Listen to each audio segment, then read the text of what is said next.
चाहूंगी सर, जितने भी आप अनुदेशक हैं, शिक्षा मित्र हैं, रसोईया हैं, सब लोग शायद आंगनवाड़ी से बाद में आए थे। लेकिन आप लोग अगर इस देश में महिला सशक्तिकरण की बात होती है तो आंगनवाड़ी कभी दिखाई नहीं दी। आंगनवाड़ियों से जो काम कराए जाते हैं, आप देखिए, Aadhaar card, smart card, Ayushman card, filaria, malaria, कुष्ठ रोग, पोलियो, कोई काम आंगनवाड़ी से अछूता नहीं। और बीएलओ निर्वाचन का काम सबसे पहले है। तो आप देखिए, इतने सारे काम तो दे दिए जाते हैं, तब तो आंगनवाड़ी याद आती है।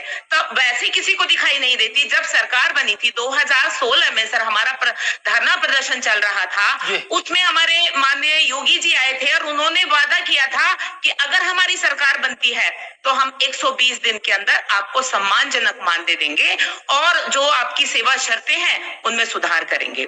लेकिन जैसे ही सरकार बनी, उसके बाद हम लोगों ने वादा निभाओ रैली निकाली तो हमारी बहनों को जेल में डाल दिया गया। तो ये है हमारे देश का महिला सशक्तिकरण। और ये याद नहीं आती है, ऊपर से काम इतना है कि मोबाइल दे दिए गए कि मोबाइलों पे आप लोग काम करेंगे। इनको पता है जब आंगनवाड़ियों की भर्ती हुई थी 1975 में, तो कितनी पढ़ी लिखी आंगनवाड़ियां थी, उनको मोबाइल दे दिए गए कि आपको काम करना ही करना है। अगर आप बीएलओ में काम नहीं करेंगे, बीएलओ का कितना टफ काम है, काम नहीं करेंगे आप पे एफआईआर दर्ज कर दी जाएगी। इसका मतलब सरकार मानती तो है कि जो कोई काम नहीं करता वो आंगनवाड़ी को दे दिया जाता है। शिक्षा मित्रों ने हाथ खड़े कर दिए, हम बीएलओ नहीं करेंगे, आंगनवाड़ी को दे दिया। टीचरों ने हाथ खड़े कर दिए, वो आंगनवाड़ी को दे दिया। जो कोई काम नहीं करता, इसका मतलब मानते तो हैं कि होशियार हैं। होशियारों को ज्यादा काम दिया जाता है। जब क्लास में कोई बच्चा होशियार होता है तो उसे काम पे काम दिए जाते हैं, लेकिन मानदेय देने के लिए इस सरकार पे कुछ नहीं है।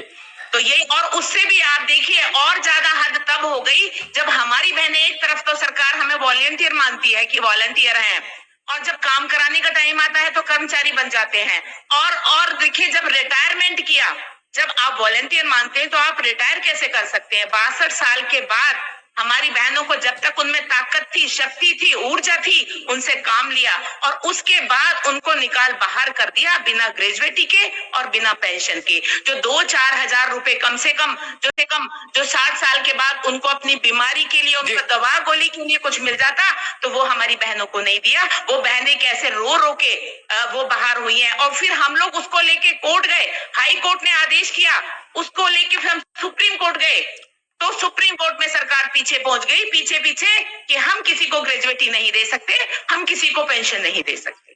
तो ये है हमारे देश का महिला सशक्तिकरण। आपने बहुत अच्छे से अपने उसकी समस्याएं रखी और मेरे ख्याल से श्री जी सुन भी रहे हैं उन चीजों को। और मुझे लगता है कि अब वो समय आ गया कि जब इतनी लंबे समय से जो पेंडेंसी चली आ रही है, ये 4-5 वर्गों की, शिक्षा मित्र हो, आंगनबाड़ी हो, रसोइये हो, अनुदेशक हो, ये बार बार खाली हाथ रह जाते हैं। एक बार वंस फॉर ऑल सेटल करिए। अब उत्तर प्रदेश का तस्वीर भी बदल गई है। अब प्रदेश दरिद्र नहीं है, गरीब नहीं है, दे सकते हैं, देना चाहिए। शिव कुमार जी, तो इस बार जो तमाम बातें थी, एक तो मानदेय ठीक हो जाए, दूसरा ये था भाई मेडिकल की सुविधा मिल जाए, है ना। इस तरह की जो चीजें थी, इस बार लग रहा है कि गंगा पार हो जाएगी। सर, मैं बताओ कि जब से हम लोग इस पे निरंतर लगे थे, हमारी तमाम ऐसी समस्याएं हैं कि अभी 10,000 में भी हमारे साथी कुछ 80 किलोमीटर 100 किलोमीटर जाकर के शिक्षण कार्य कर रहे थे। ऐसी स्थिति में जो अभी जब बातचीत हुआ तो उस दौरान तमाम विषय आया कि हमारे उन साथियों को उनके मूल विद्यालय या उनके ग्राम पंचायत के निकट विद्यालय में भेजा जाए। हमारी ऐसी बहनें 1500 पूरे प्रदेश में है जिनका परिवार टूट रहा है, वो अपनी मायके में जा